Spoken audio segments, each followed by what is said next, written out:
का इतिहास हर कोई जानता है। कहते हैं कि कौरवों को एक स्त्री की आबरू के साथ खेलने के लिए और भरी सभा में उनकी इज्जत को तार-तार करने की वजह से उनके पूरे वंश का सर्वनाश हो गया। इसी संदर्भ में महाभारत का एक अनछुआ पहलू ये भी था कि महाभारत के उस युग में कुछ ऐसी खूबसूरत नारियां भी थी जिनका दीदार हर कोई करना चाहता था। इसके साथ ही यह सभी महिलाएं अपने समय से बहुत आगे थी, जो पुरुष सत्तावादी समाज को के खिलाफ अपनी आवाज उठाना जानती थी। आज हम आपको इन्हीं कुछ खास और बेहद खूबसूरत महिलाओं के बारे में इस वीडियो के माध्यम से बताने की कोशिश करेंगे। आप देख रहे हैं अन्ना हॉलीवुड बॉलीवुड धर्मा टॉक। चलिए अब शुरू करते हैं ज्ञान की कुछ बातें। वीडियो में आगे बढ़ने से पहले हमारे चैनल धर्मा टॉक को सब्सक्राइब अवश्य करें, साथ ही बेल आइकन जरूर दबाएं। कमेंट बॉक्स में भी जय श्री कृष्णा अवश्य लिखें। दोस्तों, वीडियो में बात करते हैं सबसे पहले द्रौपदी की। महाभारत में द्रौपदी का नाम भले ही कौन नहीं जानता। द्रौपदी पंचाल नरेश राजा द्रुपद की बेटी थी। द्रौपदी महाभारत की सबसे खूबसूरत महिलाओं में से एक थी। दोस्तों, द्रौपदी का स्वरूप किसी अप्सरा से कम नहीं था। अर्जुन ने द्रौपदी को स्वयंवर में जीत लिया था, जिसके बाद 5 पांडवों से उनका विवाह हुआ था। द्रौपदी श्री कृष्ण की पूजा करती थी, जिन्होंने उसे कौरवों की सभा में हुए अपमान से बचाया था। वही बात करें उर्वशी की, तो उर्वशी इंद्र के दरबार की सबसे बेहद खूबसूरत अप्सराओं में से एक थी। उर्वशी अर्जुन को बेहद पसंद करती थी और उनसे अपने प्यार का इजहार भी करती रहती थी, लेकिन अर्जुन ने उनके प्यार को ठुकरा दिया था, जिसके चलते गुस्से में उर्वशी ने अर्जुन को श्राप दे दिया कि आप इसी जन्म में औरत बन जाएंगे। इसीलिए विराट राजा के यहाँ अर्जुन को स्त्री का रूप धारण करना पड़ा।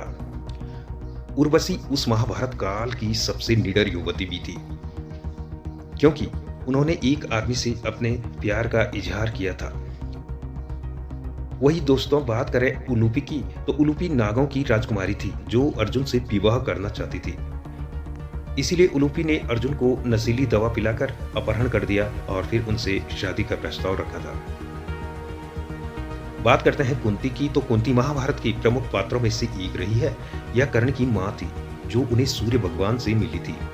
कुंती को ऋषि दुर्वासा ने एक मंत्र बताया था, जिसे पढ़कर वो किसी भी देवता का ध्यान करेगी तो वह उनके सामने प्रकट हो जाएंगे और वह उन्हें अपने जैसे ही तेजस्वी पुत्र प्रदान भी करेंगे। उस मंत्र को अमल में लाने के लिए उन्होंने सूर्यदेव का एक बार स्मरण किया था। भगवान सूर्यदेव कुंती के सामने आ गए। उनके सुंदर रूप को देखकर कुंती आकर्षित हो गई और भगवान सूर्य ने उन्हें कर्ण जैसा पुत्र दे दिया। क्योंकि उस वक्त उनका विवाह भी नहीं हुआ था, इसीलिए उन्होंने कर्ण को टोकरी में रखकर गंगा में प्रवाहित कर दिया। दोस्तों, बात करते हैं गंगा की। गंगा शांतनु की पहली पत्नी थी। गंगा की खूबसूरती से आकर्षित होकर शांतनु ने गंगा से शादी करने का प्रस्ताव रखा, जिसे गंगा ने स्वीकार भी कर लिया था। लेकिन गंगा ने उनसे वचन लिए थे। पहला वचन यह था कि उनसे कभी भी सवाल नहीं करेंगे। दूसरा, वे गंगा को कभी भी किसी कार्य को करने से नहीं रोकेंगे, फिर चाहे वह अच्छा हो या बुरा, और वह हमेशा उनका साथ देंगे, फिर चाहे कुछ भी हो जाए। तीसरा, कि यदि किसी भी 2 शर्तों को उन्होंने तोड़ा तो वह हमेशा के लिए उन्हें छोड़कर चली जाएगी। दोस्तों, बात करते हैं सुभद्रा की। सुभद्रा श्री कृष्ण और बलराम की बहन थी।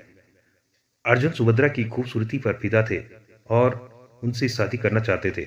इसीलिए कृष्ण ने अर्जुन को सलाह दी कि वह सुभद्रा को लेकर भाग जाए, क्योंकि बलराम अपने बहन सुभद्रा की शादी अपने पसंदीदा शिष्य दुर्योधन से करना चाहते थे। दोस्तों, बात करते हैं सत्यवती की। सत्यवती राजा शांतनु की दूसरी पत्नी थी, जो कि मत्स्य कन्या थी। राजा उनकी खूबसूरती पर आकर्षित हो गए थे और उनसे शादी करने को कहा। सत्यवती ने उनका शांतनु का प्रस्ताव स्वीकार कर लिया था, लेकिन उनकी एक शर्त थी कि उनका पुत्र ही सिंहासन पर बैठेगा। दोस्तों, इस वीडियो के बारे में आपके क्या विचार हैं, कमेंट बॉक्स में हमें जरूर बताएं। साथ ही वीडियो यदि आपको अच्छी लगी तो वीडियो को लाइक जरूर करें, हमारे चैनल को सब्सक्राइब करें और कमेंट बॉक्स में जय श्री कृष्णा भी अवश्य लिखें। दोस्तों, मिलते हैं एक अगली खास वीडियो के साथ। तब तक के लिए देखते रहिए अन्ना हॉलीवुड बॉलीवुड सिनेमा को।